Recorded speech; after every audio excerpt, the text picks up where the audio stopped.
Most people think car trouble means a dead battery or an empty gas tank. But what if 15 drivers in one Texas town all watched their engines die the exact moment glowing objects appeared overhead? What if those same cars started perfectly once the craft departed? This isn't mechanical failure. This is Levelland, 1957, where documented police reports reveal the night something shut down an entire town. The flat expanse of West Texas stretches endlessly under November skies, where cotton fields meet a horizon that seems to touch eternity. Levelland sits in this vastness like a small island of civilization, its 10,000 residents living quiet lives in 1957 America. It's November 2nd, just hours after the Soviet Union launched Sputnik 2, though the American public won't learn of this space milestone for hours yet. Pedro Saucedo and Joe Salaz, two immigrant farm workers, are driving their pickup truck 4 miles west of town on Route 116. The road stretches straight and empty before them, the kind of lonesome highway where you can drive for miles without seeing another soul.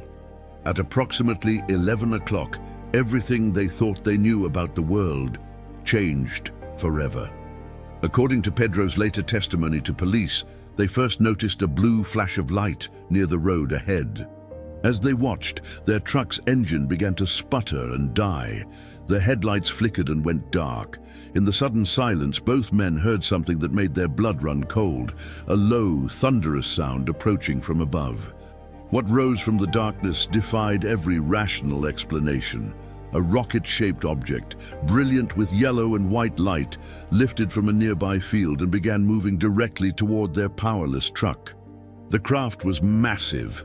Witnesses would later estimate it at 200 feet in length. "I jumped out of the truck and hit the dirt because I was afraid," Pedro would later tell Officer A.J. Fowler at the Levelland Police Department. "I called out to Joe, but he didn't get out. Joe remained frozen inside as the object passed directly overhead. The truck rocked violently as winds buffeted them from above. Pedro felt intense heat radiating down, and the sound, like thunder but deeper, filled the air around them. Then, as suddenly as it appeared, the object shot away into the distance. The moment it departed, their truck's engine started normally. The headlights came back on as if nothing had happened. Officer A.J. Fowler was working the night desk when Pedro's call came in. His first instinct was to dismiss it as a hoax or the product of too much alcohol. But something in Pedro's voice gave him pause. The man sounded genuinely shaken.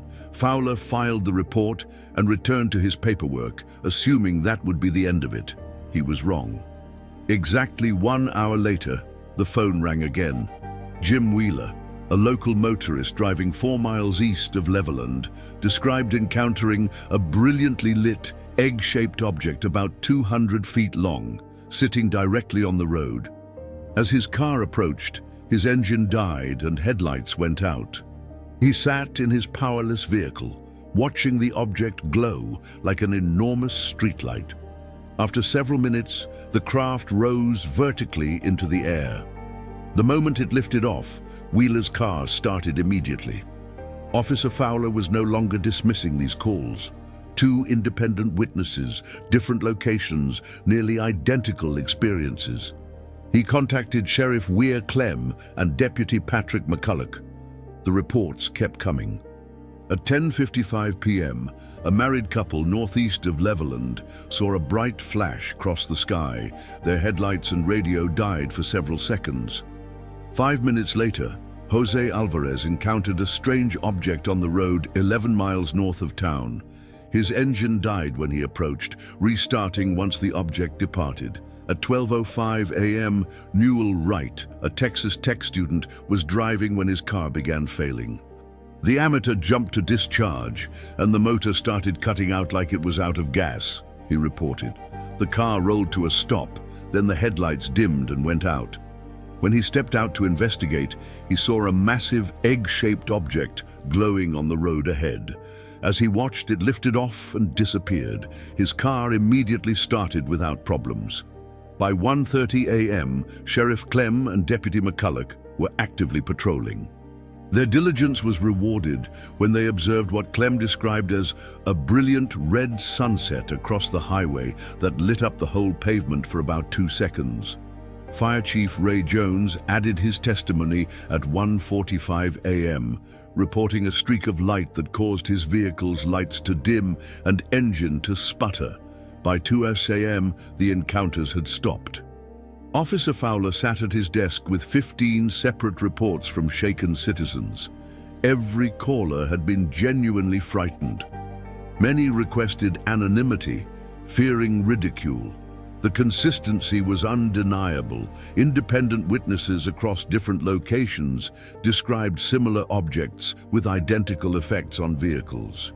If you're finding this story as incredible as we are, please hit that like button and subscribe for more unexplained mysteries. Share this with anyone who's ever wondered what's really happening in our skies. Your support helps us uncover more amazing true stories like this one. Word spread quickly. Regional newspapers picked up the story, then national wire services. The U.S. Air Force dispatched a Project Blue Book investigator, a sergeant who spent 7 hours in town interviewing just 3 witnesses, Saucedo, Wheeler, and Wright. After learning thunderstorms had occurred earlier that day, he concluded the sightings were caused by ball lightning, dismissing the engine failures as wet electrical circuits. The explanation satisfied few. Ufologist J. Allen Hynek, initially supporting the ball lightning theory, later reversed his position.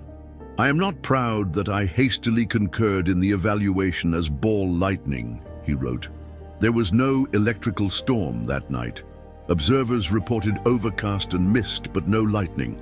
Had I given it thought, I would have recognized that ball lightning cannot stop cars and put out headlights." The Air Force's investigation was criticized for its brevity and dismissive tone. Project Blue Book concluded that Saucedo's account could not be relied upon because he had only a grade school education and no concept of direction. 9 of the 15 witnesses were never interviewed or mentioned in the official report.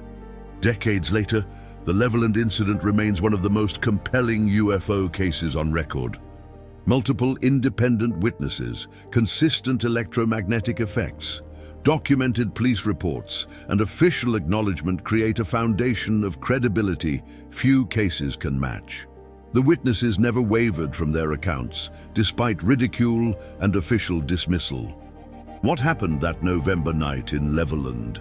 15 ordinary people encountered something extraordinary, objects that possessed technology capable of selectively shutting down automobile engines while leaving no permanent damage. The cars worked perfectly before and after, suggesting precise electromagnetic control rather than random atmospheric phenomena.